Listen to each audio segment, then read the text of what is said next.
Hello everyone. അപ്പോൾ കുറേ ആയിട്ട് നിങ്ങൾ കേൾക്കുന്നുണ്ട് നീറ്റിന്റെ phase 2 രജിസ്ട്രേഷനെ പറ്റിയിട്ടൊക്കെ കുറേ സൈറ്റ്സിലും കുറേ സോഴ്സസിലൊക്കെ നിങ്ങൾ കേൾക്കുന്നുണ്ട് phase 2 രജിസ്റ്റർ ചെയ്തോ phase 2 രജിസ്റ്റർ ചെയ്യാൻ എന്തൊക്കെ വേണം എന്നൊക്കെ.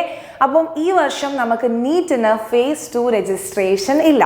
കാരണം എന്താണെന്ന് വെച്ച് കഴിഞ്ഞാൽ ഇത്തവണത്തെ ആപ്ലിക്കേഷൻ ഫോം ശ്രദ്ധിച്ചാൽ നിങ്ങൾക്കറിയാം നീറ്റ് എക്സാമിന് അങ്ങനെ phase 1 phase 2 എന്നൊന്നും തിരിച്ചിട്ടുണ്ടായിരുന്നില്ല. കഴിഞ്ഞ വർഷം അവർക്ക് phase 1 phase 2 എന്ന് പറഞ്ഞിട്ടാണ് നമ്മളുടെ നീറ്റ് എക്സാം തിരിച്ചിട്ടുണ്ടായിരുന്നത്. അപ്പോൾ ആദ്യത്തെ phase 1 ആപ്ലിക്കേഷൻ ഫോം ഫില്ല് ചെയ്ത് കൊടുക്കുമ്പോൾ കുറച്ച് ഡാറ്റ നമ്മൾ ഫില്ല് ചെയ്യണം, ബാക്കി ഡാറ്റ നമ്മൾ ഫില്ല് ചെയ്യേണ്ടത് phase 2ലായിരുന്നു. പക്ഷേ ഈ വർഷം അങ്ങനെയൊന്നുമില്ല.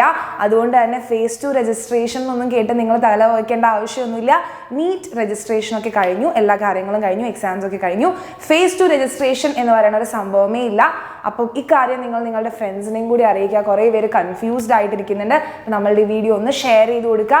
അതേപോലെ നമ്മളുടെ ചാനൽ ആദ്യമായിട്ടാണ് കാണുന്നതെങ്കിൽ ചാനൽ സബ്സ്ക്രൈബ് ചെയ്യുക. ഇതേപോലുള്ള അപ്ഡേറ്റ്സും കാര്യങ്ങളും നല്ല അടിപൊളി ക്ലാസ്സും ഒക്കെ വരും. സൈഡിലുള്ള കുട്ടി ബെല്ലൈക്കണും കൂടി ക്ലിക്ക് ചെയ്യുക.